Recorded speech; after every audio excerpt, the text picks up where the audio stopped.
शिमलापुर के जंगल में 3 हफ्ते से बहुत बर्फबारी हो रही थी। इस बार तो बहुत ज्यादा बर्फ गिर रही है। पता नहीं ये बर्फ गिरना कब रुकेगी। पूरे घोंसले बर्फ से ढक रहा है और ठंडी तूफानी तेज हवाओं से घोंसला डगमगा रहा है। बबली मम्मी, टिल्लू पापा, चलो तुरंत ही घोंसला खाली करना चाहिए, ये कभी भी गिर सकता है। फिर पीलू अपने माता पिता के साथ घोंसला खाली कर देती है। तेज हवा में झूलता हुआ घोंसला गिरकर टूट जाता है। फिर तेज बर्फबारी में पीलू अपने माँ बाप के साथ बेसहारा भटकती रहती है। ये कैसी आफत आ गई है हमारे ऊपर। इतनी तेज बारिश में मैं अपने बूढ़े माँ बाप के साथ कहाँ कहाँ भटकूंगी। काश कोई मदद कर दे। हे देवी माँ, हमारी रक्षा करना। तभी पीलू को एक बूढ़ी औरत कांपते हुए दिखाई देती है। अरे बूढ़ी आंटी जी, आप यहाँ इस तूफान में कैसे अकेले बैठी है? बेटी, मेरा नाम सुंदरी है। मेरा इस संसार में कोई नहीं है। मैंने 1 हफ्ते से कुछ नहीं खाया है। तुम भी अपने बूढ़े माँ बाप के साथ तूफान में भटक रही हो। मुझे अगर कुछ खाने का ला कर दे दो तो मेरी जान बच जाएगी। बूढ़ी आंटी जी, हम गरीब हैं। हमारे घोंसला इस बर्फ के तूफान में गिरकर टूट गया।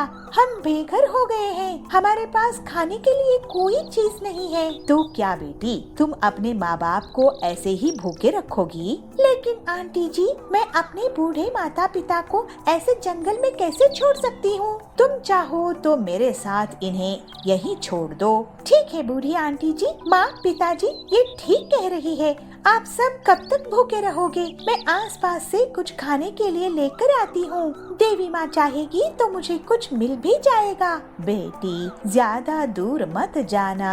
फिर पीलू वहाँ से चली जाती है। बर्फ के तूफान में उसे कुछ फल दिखाई देते हैं और वो उन फल को लेकर आ जाती है। फिर पीलू अपने माता पिता और उस बूढ़ी औरत को खाने के लिए देती है। बेटी, तूने अपनी जान जोखिम में डालकर मेरे लिए खाने का लेकर आई। तू बहुत नेक दिल की है। नहीं सुंदरी आंटी, ये देवी माँ की दया है कि इतने तूफान में भी मुझे ये सब मिल गया। बहुत अच्छा बेटी, अब चल और तेरे माता पिता को भी एक सुरक्षित जगह में ले चलती हूँ मैं। फिर सुंदरी उन सबको जंगल के एक जगह ले जाती है। देखो, मैं यहाँ रहती हूँ, यही मेरा घर है। लेकिन आंटी जी, यहाँ तो कोई घर नहीं दिखाई दे रहा है। ध्यान से देखो। तभी उन्हें पेड़ पर एक मजबूत लकड़ी का घर दिखाई देता है। वो लोग उस लकड़ी के घर में चले जाते हैं। पीलू अब से अपने माता पिता के साथ साथ सुंदरी की भी सेवा करने लगी। बर्फ के तूफान में उसे कुछ न कुछ खाने के लिए मिल ही जाता था। उस पर दूसरे पक्षी हमला करते, लेकिन वो हमेशा बचकर निकल आती थी। ऐसे ही एक दिन, पीलू, मैं तुम्हारी सेवा से बहुत खुश हूँ। मैं देवी हूँ जिसकी तुम भक्त हो। तुमने मेरी बहुत अच्छे से सेवा की है।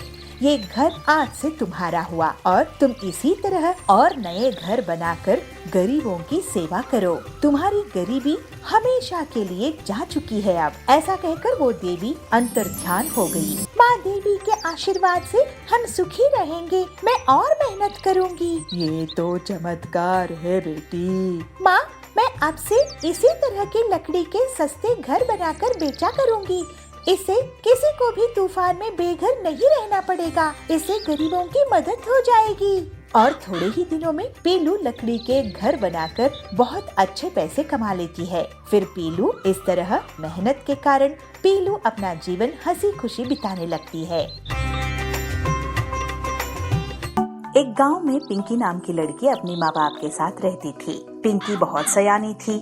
जो कुछ देखती थी उसको अपने पेंसिल से अपनी किताबों में चित्र बनाती थी। पिंकी की इस आदत को माँ बाप की प्रोत्साहन भी था। पिंकी कक्षा 2 में पढ़ती थी। एक दिन उसने अपनी किताब में रेलगाड़ी देखी। रेलगाड़ी तो बहुत लंबी होती है, उसको कहाँ पर चित्र बनाए, ये पिंकी की समस्या थी। पिंकी घर आई। माँ, मुझे रेलगाड़ी की चित्र बनाना है, मैं कहाँ बनाऊँ? अरे पिंकी, वो क्या बड़ी बात है, अपनी किताब में बनाओ। अरे माँ, आप तो इतना भी नहीं समझती हो, किताब तो छोटी पड़ेगी। अरे मुझे तंग मत करो, अपने पिताजी से जाके पूछो, मैं खाना पका रही हूँ ना। पिताजी, मैं रेलगाड़ी की चित्र बनाना चाहती हूँ, कहाँ बनाऊँ? पिंकी के पिता ऑफिस की हिसाब किताब कर रहे थे तो चिढ़ के बोलते हैं, अरे पिंकी बेटा, मुझे तंग मत करो, जाओ ना, अपनी स्कूल की कोई भी किताब में बना ले।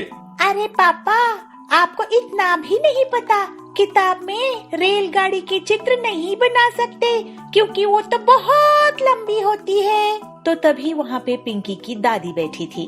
तो दादी को पिंकी की बात सुन के बहुत हंसी आती है और पिंकी को बुला के बोलती है, अरे पिंकी बेटा, इतनी क्यों चिंता कर रही है? ये भी कोई समस्या है? जाओ ना, स्कूल की दीवार पे बना दो। दादी की बात पिंकी को बहुत अच्छा लगता है और सोचती है दीवार तो इतनी लंबी इतनी चौड़ी होती है तो रेलगाड़ी तो समा ही जाएगी। तब पिंकी खा के अपना होमवर्क करके सो जाती है और सुबह पिताजी से कहती है, पिताजी पिताजी, आज ना मुझे कलर चॉकपीस की एक पूरी डब्बा चाहिए। पिताजी हंसते हुए बोलते हैं, अरे पिंकी बेटा, क्यों, तुम्हें आज स्कूल में बांटना है क्या? अरे पिताजी नहीं, मुझे रेलगाड़ी की चित्र बनानी है स्कूल की दीवार पर। दिला तो दूंगा, लेकिन घर तक कंप्लेंट नहीं आनी चाहिए, ठीक है? अरे चित्र बनाने से कोई कंप्लेंट करेंगे? बिल्कुल नहीं आएगी, आप चिंता मत करो। तो पिंकी के पापा उसको कलर पेंसिल की डब्बा दिला देते हैं। पिंकी कूदते नाचते स्कूल पहुंच जाती है। पिंकी अपनी रेलगाड़ी की पहली यात्रा याद करती है जो अपने पापा मम्मी के साथ उसने किया था। पिंकी चौक उठाई और फिर क्या था, दीवार पर रेलगाड़ी का इंजन बना दिया। अरे इंजन तो बहुत सुंदर बना है, इसको अब डिब्बे जोड़ते हैं। तो फिर दूसरी कलर चौक लेके उसमें पहला डब्बा जोड़ दिया, दूसरा डब्बा जोड़ दिया। ऐसे जुड़ते जुड़ते गए, सारे डिब्बे जुड़ गए। जब अपनी चौक पेंसिल खत्म हुई तो पिंकी उठ के देखती है स्कूल की आधी दीवार पर तो रेलगाड़ी बन चुकी थी और पिंकी की क्लास के सारे बच्चे तालियां बजा के पिंकी की कला को सराह रहे थे। अरे पिंकी, तेरी गाड़ी तो बहुत सुंदर बनी है। पिंकी पिंकी, तुम्हारे रेल में मुझे भी जगह मिलेगी? अरे क्यों नहीं, हम सारे मिलके इस रेलगाड़ी में जाएंगे। फिर क्या हुआ, रेलगाड़ी दिल्ली गई, मुंबई गई, अमेरिका गई, नानी के घर गई और दादाजी के घर भी गई। बच्चों की ख्यालातों में रेल की गाड़ी ऐसे ही लंबे सैर करती रही। तभी क्लास टीचर क्लासरूम में आते हैं और सभी बच्चों की मुस्कुराहट देखते हुए कहते हैं, अरे बच्चों, इतने खुश हो, क्या बात है? तो दौड़ के पिंकी सामने आती है और अपनी बनाई हुई रेलगाड़ी दिखाती है। तब टीचर अपने मन में ये सोचते हैं, बच्चों के मनोबल को बढ़ाई, कल के भविष्य का निर्माण आज से ही होने दे।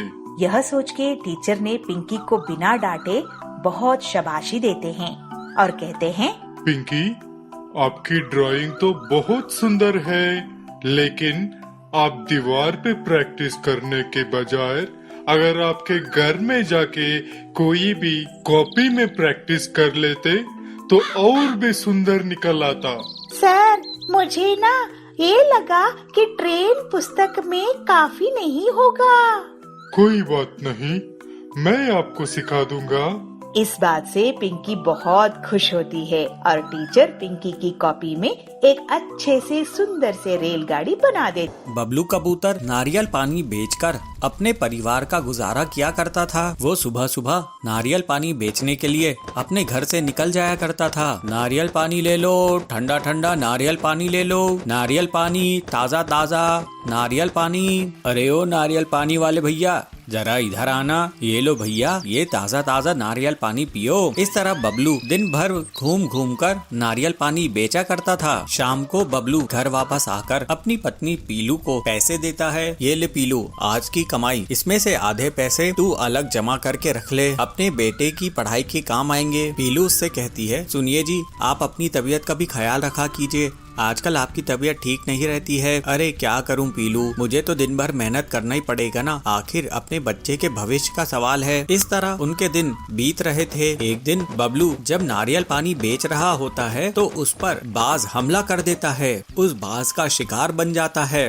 सुंदरी ये सब दूर बैठकर देख रही थी। सुंदरी पीलू के पास जाती है और उसे पूरी बात बताती है। पीलू बहुत दुख की बात है, बबलू बाज का शिकार बन गया। ये सुनकर पीलू जोर जोर से रोने लगती है। ये आप क्या कह रही हो सुंदरी काकी? उस बाज की आखिर मेरे पति से क्या दुश्मनी थी? कई दिनों तक पीलू बबलू की याद में दुखी रहती है। एक दिन उसका बेटा उसके पास आकर कहता है, माँ इतने दिन हो गए तुम सिर्फ रो रही हो, तुम कुछ खा पी भी नहीं रही हो। अगर तुम्हें कुछ हो गया तो जरा सोचो मेरा क्या होगा, इसलिए कुछ खा लो, अपने लिए नहीं तो मेरे लिए ही कुछ खा लो। इस तरह से पीलू चिड़िया अपनी जिंदगी की एक नई शुरुआत करती है। एक दिन पीलू अपने बेटे से कहती है, बेटा तू घर में ही रहना और थोड़ा अपना ख्याल रखना, मैं नारियल पानी बेचने के लिए जा रही हूँ। माँ मैं भी तुम्हारे साथ नारियल पानी बेचने के लिए चलूंगा, मैं तुम्हें अकेला नहीं जाने दे सकता। पीलू कहती है, नहीं बेटा मैं तुझे अपने साथ लेकर नहीं जा सकती। पीलू किसी तरह अपने बेटे को समझाती है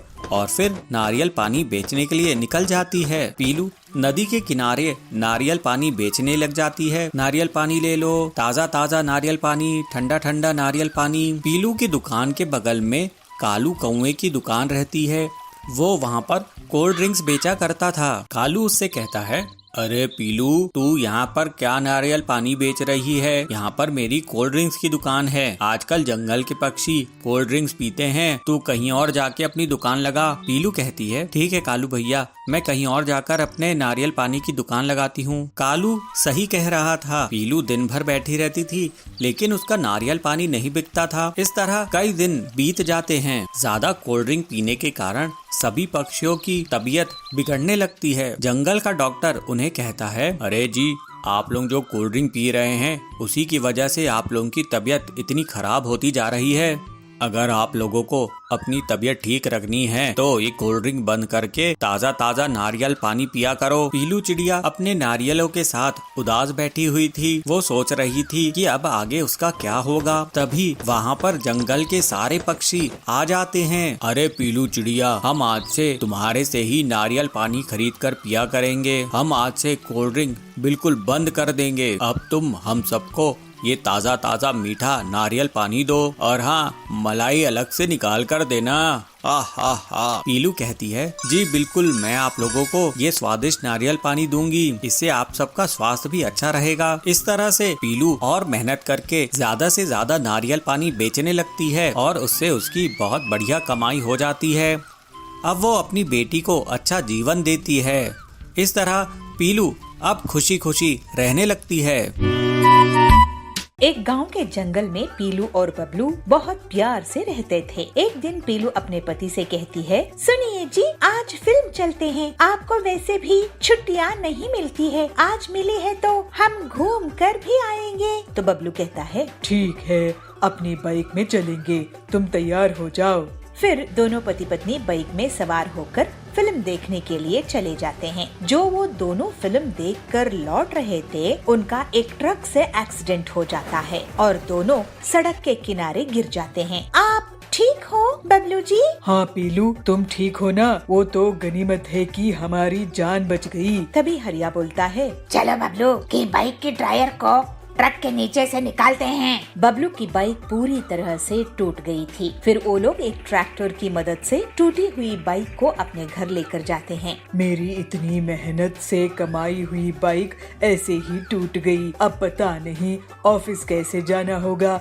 और इस नुकसान की भरपाई कैसे होगी। मेरे पास कुछ पैसे जमा है, आप चिंता मत करो। अगले दिन बबलू न्यूज़पेपर में कोई खबर देखता है कि गांव में मोटरसाइकिल की रेस होने वाली है। काश मेरे पास मेरी बाइक होती तो मैं इस रेस में भाग लेता और जीत के पैसे कमाता। आप दुखी मत होइए, मेरे ख्याल से आप अपने मैकेनिक दोस्त हरिया से मिलो और उससे अपनी बाइक ठीक करवाओ। मुझे पक्का यकीन है कि आप बाइक ठीक करवा ही लोगे और रेस जीत भी जाओगे। ये ठीक कह रही हो पीलू। फिर बबलू हरिया के पास जाता है। हरिया मेरे दोस्त, मेरी बाइक को ऐसा रिपेयर कर कि मैं गांव में होने वाली रेस जीत जाऊं। मुझे कुछ जुगाड़ करना पड़ेगा। फिर हरिया आसपास देखता है और एक ट्रैक्टर के टायर को बाइक में फिट कर देता है। एक पुरानी कार से उसका इंजन निकालता है और बाइक में लगा देता है। ये देखकर बबलू बहुत हैरान हो जाता है। अब इस बाइक को चालू करके देखो बबलू। जब बबलू बाइक ऑन करता है तो वो शेर की तरह गुर्राता है। वाह हरिया, तूने तो मेरी बाइक ऐसी तूफानी रिपेयर की है। रेस जीतने के बाद पार्टी देना बबलू। फिर बबलू घर आता है। बबलू जी, आपकी बाइक तो बहुत ही सुंदर दिख रही है। इसको कोई ट्रक अब गिरा नहीं सकती। पूरे गांव में बबलू की बाइक को लोग आश्चर्य से देख रहे थे और बबलू रेस में भाग लेता है। रेस के दिन सभी इकट्ठा होते हैं। बबलू मजा लेने के लिए पहले धीरे धीरे बाइक चला रहा था, लेकिन फिर वो सबको मात देते हुए तूफानी स्पीड से आगे निकल गया और रेस जीत गया। रेस जीतने पर उसे 1 लाख का इनाम मिला और बबलू पीलू से कहता है, पीलू, ये तुम्हारे साथ देने के कारण ही हो पाया है। तूने मेरा मनोबल टूटने नहीं दिया और मुझे रेस में भाग लेने के लिए बाइक ठीक करने का आइडिया भी दिया। क्यों नहीं जी, आखिर आपकी पत्नी जो हूँ, आपकी जीत में मेरी जीत है। इस तरह से पीलू और बबलू हंसी खुशी रहने लगे। बेलापुर जंगल में इंजीनियरिंग कॉलेज था। उसमें बहुत से स्टूडेंट्स पढ़ते थे। पीलू चिड़िया भी इसी में पढ़ती थी, लेकिन पीलू का मन इंजीनियरिंग में नहीं लगता था। उसको उसकी माँ ने जबरदस्ती इंजीनियरिंग पढ़ने भेज दिया था। कभी कभी तो वो क्लास में ही सो जाती थी। एक दिन पीलू कैंटीन में खाना खा रही थी। उस कैंटीन का मालिक हरिया वहाँ आता है। पीलू, तुमने पिछले 6 महीनों से उधार नहीं चुकाई हो। अब से तुम्हें उधार देना बंद, या तो पैसा या फिर कैंटीन में काम करके पैसा उतरवाओ। तो पीलू कहती है, मेरी मम्मी जो भी पैसे भेजती है हरिया काका, वो तो ऐसे ही खर्च हो जाते हैं। आपका उधार चुकाने का एक ही तरीका है कि मैं यहाँ काम करने लग जाऊँ। तो हरिया कहता है, अरे तुम आजकल के बच्चे भी ना, ठीक है अब से कैंटीन में काम करना शुरू कर दो। पीलू कैंटीन में काम करना शुरू कर देती है और बर्तन साफ करती थी, डस्टिंग करती थी, इडली डोसा भी बनाती थी और तो और दूसरे स्टूडेंट्स को सर्विंग भी करती थी। पीलू को सर्व करता देखकर बाकी के स्टूडेंट्स बहुत मजाक उड़ाते थे। एक दिन सुंदरी कहती है, देखो देखो, पीलू को करने इंजीनियरिंग आई है लेकिन कैंटीन में नौकरी कर रही है। अरे क्या यही करने आई थी पीलू चिड़िया? तो पीलू कहती है, तुम्हें क्या सुंदरी, तुम पढ़ाई कर लो, मुझे तो क्लास में नींद आती है, तो कम से कम मैं यहाँ काम तो कर रही हूँ। इस तरह से जैसे तैसे पीलू इंजीनियरिंग पूरी कर लेती है और घर वापस पहुँच जाती है। उसकी माँ बबली उसको बोली, अरे पीलू, तू कॉलेज क्या 3rd ग्रेड से पास होने के लिए गई थी? इतना पैसा खर्च करके तुझे इंजीनियर बनाई, अब तुझे मैं अपनी भाई की फैक्ट्री में नौकरी लगवा दूंगी। तो पीलू कहती है, नहीं माँ, तुम्हारी जबरदस्ती के कारण मैंने इंजीनियरिंग की है। अब मैं तुम्हारी जबरदस्ती से काम नहीं कर पाऊंगी, मैं अपना खुद का काम करूंगी। तो बबली कहती है, खुद का काम करना है तो मैं तुम्हें पैसा नहीं दूंगी। ये सुनकर पीलू सोच में पड़ जाती है। वो अगली सुबह अपनी पुरानी साइकिल रिपेयर करके उसमें एक बोर्ड लगाती है जिसमें लिखा होता है, इंजीनियर का डोसा। पीलू साइकिल में ही डोसा बनाकर बेचती थी और सिर्फ 10 रुपए में बेचा करती थी। जल्द ही उसकी दुकान में लोगों की भीड़ लग जाती है। एक दिन बबली को उसकी एक अमीर सहेली पिंकी चिड़िया कहती है, अरे बहन, क्या तुम्हें पता है कि जंगल में एक बहुत बेहतरीन डोसा वाली आई है? वो सिर्फ 10 रुपए में डोसा बेच रही है। तो बबली कहती है, किसकी बात कर रही हो तुम? तो पिंकी चिड़िया कहती है, कोई है इंजीनियरिंग डोसा वाली। ये सुनकर बबली का सिर चकरा जाता है। ऐसे ही एक दिन पीलू के कॉलेज के स्टूडेंट्स और हरिया कैंटीन वाला उसकी दुकान में पहुंचते हैं और उसकी तारीफ करते हैं। पीलू, तुम तो वाकई में बहुत होनहार निकली, हम तो बस घिसी पिटी नौकरी कर रहे हैं और तुमने तो अपना कारोबार ही शुरू कर दिया है। मैं तुम्हारी हंसी उड़ाती थी, मुझे माफ कर दो। तो पीलू कहती है, अरे इसमें माफी की कोई बात नहीं है सुंदरी और हरिया अंकल, मेरे पास आपको देने के लिए पैसे नहीं रहते थे, लेकिन आपने मुझसे कभी बुरा व्यवहार नहीं किया, जिससे मैं आपसे सीखी हूँ। और यहाँ पर सस्ता डोसा बेचने का ये एक बहुत बड़ा कारण है। अगर जबरदस्ती से कोई पढ़ाई करे तो वो किसी काम की नहीं होती है। ये सब बबली एक तरफ खड़ी सुन रही थी और उसे अपनी बेटी पर बहुत गर्व होता है। बेटी, मैं तुझे कितना गलत समझती थी, लेकिन तू बहुत ही समझदार निकली। मुझे तुझ पर गर्व है। इस तरह से पीलू साइकिल में ही डोसा बेचा करती थी और बहुत सफल हुई। मूंगा गांव के जंगल में बबलू अपनी पत्नी पीलू के साथ रहता था। बबलू बहुत ही नेक दिल ईमानदार कबूतर था। बबलू एक बार बेकरी की दुकान खोलता है तो गांव के लोग उसे उधार में केक, ब्रेड वगैरह ले जाते थे और फिर उसको कभी भी पैसे वापस नहीं करते थे। इस वजह से उसे बेकरी बंद करनी पड़ गई। ऐसे ही एक दिन बबलू परेशान बैठा था, तब पीलू उसके पास आके बोलती है, क्या हुआ जी, आप परेशान क्यों हैं? तुम तो जानती ही हो ना पीलू कि मैं जो भी काम शुरू करता हूँ उसमें मेरा सिर्फ और सिर्फ नुकसान ही हो जाता है। मैं तो ये समझ ही नहीं पा रहा हूँ कि मेरा इतना नुकसान आखिर क्यों होता है। आपको नुकसान इसलिए होता है क्योंकि आप जरूरत से ज्यादा सीधे साधे हो। इन गांव वालों ने आपका बहुत फायदा उठाया है। आप उधार में चीजें देते गए, लेकिन ऐसा आगे से चलता रहा तो हमारे पास खाने के लिए भी पैसा नहीं बचेगा। तुम सही कह रही हो पीलू।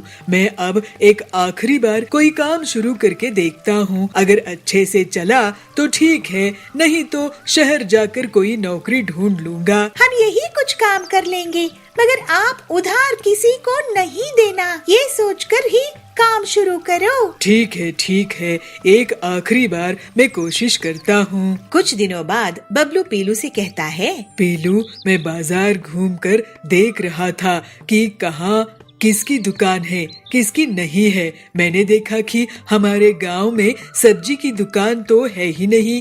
गांव वाले पड़ोस के गांव से सब्जियां खरीद रहे थे, इसलिए मैं सोच रहा हूँ कि मैं सब्जी की दुकान लगाऊंगा। ये तो सच में बहुत अच्छी आइडिया है। अब मैं अपनी आखिरी जमा पूंजी लगा रहा हूँ, इसको मैं बर्बाद होने नहीं दूंगा। फिर जल्द ही बबलू अपनी सब्जी की दुकान खोल लेता है। बबलू के बहुत बार कहने के बाद भी बहुत से गांव वाले अभी भी उससे बिना पैसे दिए सब्जी ले जाया करते थे।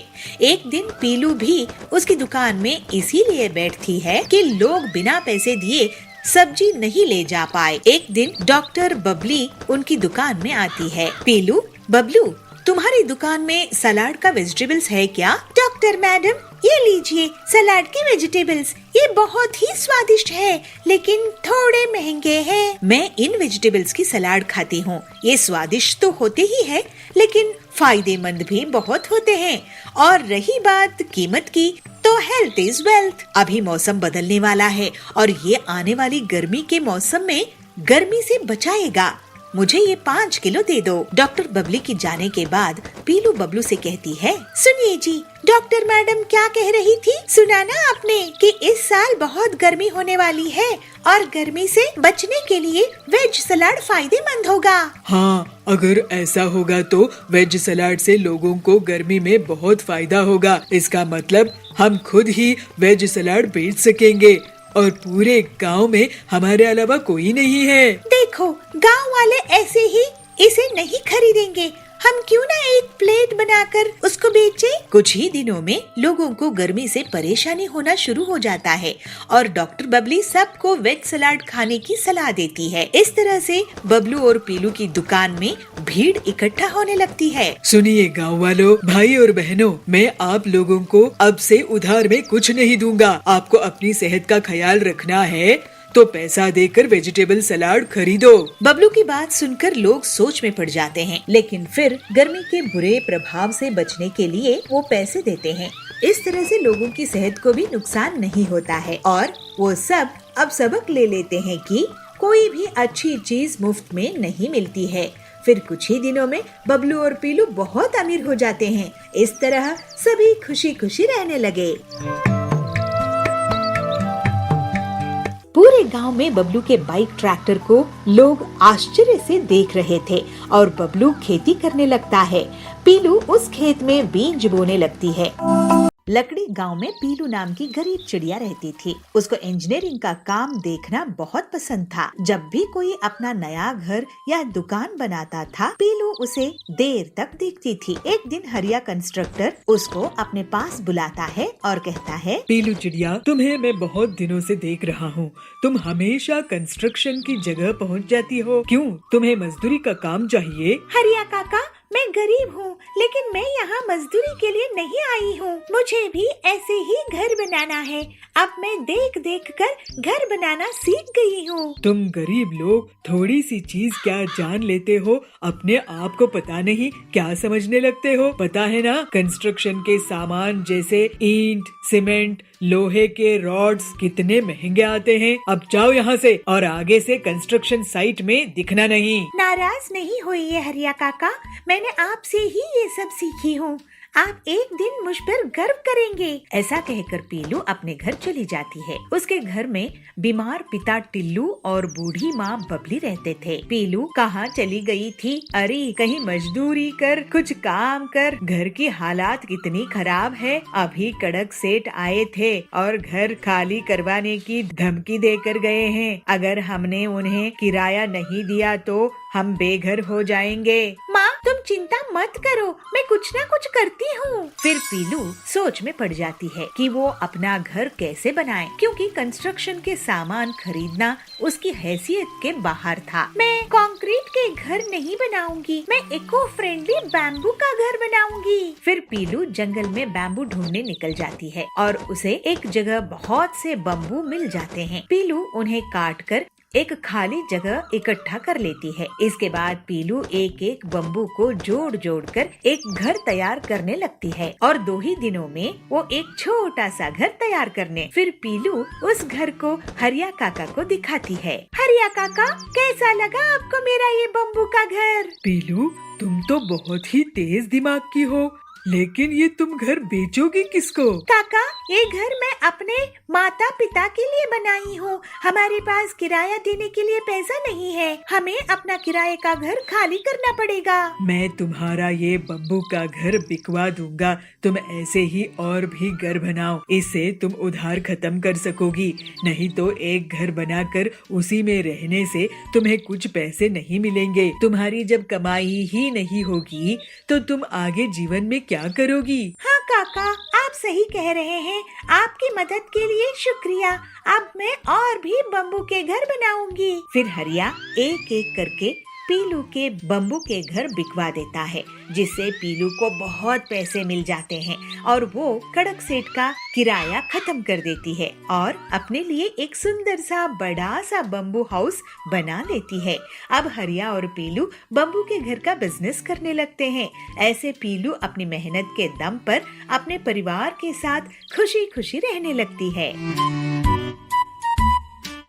मूंगा गांव के जंगल में बबलू अपनी पत्नी पीलू के साथ रहता था। बबलू बहुत ही नेक दिल ईमानदार कबूतर था। बबलू एक बार बेकरी की दुकान खोलता है तो गांव के लोग उसे उधार में केक, ब्रेड वगैरह ले जाते थे और फिर उसको कभी भी पैसे वापस नहीं करते थे। इस वजह से उसे बेकरी बंद करनी पड़ गई। ऐसे ही एक दिन बबलू परेशान बैठा था, तब पीलू उसके पास आके बोलती है, क्या हुआ जी, आप परेशान क्यों हैं? तुम तो जानती ही हो ना पीलू कि मैं जो भी काम शुरू करता हूँ उसमें मेरा सिर्फ और सिर्फ नुकसान ही हो जाता है। मैं तो ये समझ ही नहीं पा रहा हूँ कि मेरा इतना नुकसान आखिर क्यों होता है। आपको नुकसान इसलिए होता है क्योंकि आप जरूरत से ज्यादा सीधे साधे हो। इन गांव वालों ने आपका बहुत फायदा उठाया है। आप उधार में चीजें देते गए, लेकिन ऐसा आगे से चलता रहा तो हमारे पास खाने के लिए भी पैसा नहीं बचेगा। तुम सही कह रही हो पीलू। मैं अब एक आखिरी बार कोई काम शुरू करके देखता हूँ। अगर अच्छे से चला तो ठीक है, नहीं तो शहर जाकर कोई नौकरी ढूंढ लूंगा। हम यही कुछ काम कर लेंगे, मगर आप उधार किसी को नहीं देना, ये सोचकर ही काम शुरू करो। ठीक है, एक आखिरी बार मैं कोशिश करता हूँ। कुछ दिनों बाद बबलू पीलू से कहता है, पीलू, मैं बाजार घूमकर देख रहा था कि कहाँ किसकी दुकान है, किसकी नहीं है। मैंने देखा कि हमारे गांव में सब्जी की दुकान तो है ही नहीं। गांव वाले पड़ोस के गांव से सब्जियां खरीद रहे थे, इसलिए मैं सोच रहा हूँ कि मैं सब्जी की दुकान लगाऊंगा। ये तो सच में बहुत अच्छी आइडिया है। अब मैं अपनी आखिरी जमा पूंजी लगा रहा हूँ, इसको मैं बर्बाद होने नहीं दूंगा। फिर जल्द ही बबलू अपनी सब्जी की दुकान खोल लेता है। बबलू के बहुत बार कहने के बाद भी बहुत से गांव वाले अभी भी उससे बिना पैसे दिए सब्जी ले जाया करते थे। एक दिन पीलू भी उसकी दुकान में इसीलिए बैठती है कि लोग बिना पैसे दिए सब्जी नहीं ले जा पाए। एक दिन डॉक्टर बबली उनकी दुकान में आती है। पीलू, बबलू, तुम्हारी दुकान में सलाद का वेजिटेबल्स है क्या? डॉक्टर मैडम, ये लीजिए सलाद के वेजिटेबल्स, ये बहुत ही स्वादिष्ट है लेकिन थोड़े महंगे हैं। मैं इन वेजिटेबल्स की सलाद खाती हूँ। ये स्वादिष्ट तो होते ही है लेकिन फायदेमंद भी बहुत होते हैं। और रही बात कीमत की, तो हेल्थ इज वेल्थ। अभी मौसम बदलने वाला है और ये आने वाली गर्मी के मौसम में गर्मी से बचाएगा। मुझे ये 5 किलो दे दो। डॉक्टर बबली की जाने के बाद पीलू बबलू से कहती है, सुनिए जी, डॉक्टर मैडम क्या कह रही थी? सुना ना आपने कि इस साल बहुत गर्मी होने वाली है और गर्मी से बचने के लिए वेज सलाद फायदेमंद होगा। हाँ, अगर ऐसा होगा तो वेज सलाद से लोगों को गर्मी में बहुत फायदा होगा। इसका मतलब हम खुद ही वेज सलाद बेच सकेंगे और पूरे गांव में हमारे अलावा कोई नहीं है। देखो, गांव वाले ऐसे ही इसे नहीं खरीदेंगे। हम क्यों ना एक प्लेट बनाकर उसको बेचें? कुछ ही दिनों में लोगों को गर्मी से परेशानी होना शुरू हो जाता है और डॉक्टर बबली सबको वेज सलाद खाने की सलाह देती है। इस तरह से बबलू और पीलू की दुकान में भीड़ इकट्ठा होने लगती है। सुनिए गांव वालों, भाई और बहनों, मैं आप लोगों को अब से उधार में कुछ नहीं दूंगा। आपको अपनी सेहत का ख्याल रखना है तो पैसा देकर वेजिटेबल सलाद खरीदो। बबलू की बात सुनकर लोग सोच में पड़ जाते हैं, लेकिन फिर गर्मी के बुरे प्रभाव से बचने के लिए वो पैसे देते हैं। इस तरह से लोगों की सेहत को भी नुकसान नहीं होता है और वो सब अब सबक ले लेते हैं कि कोई भी अच्छी चीज मुफ्त में नहीं मिलती है। फिर कुछ ही दिनों में बबलू और पीलू बहुत अमीर हो जाते हैं। इस तरह सभी खुशी खुशी रहने लगे।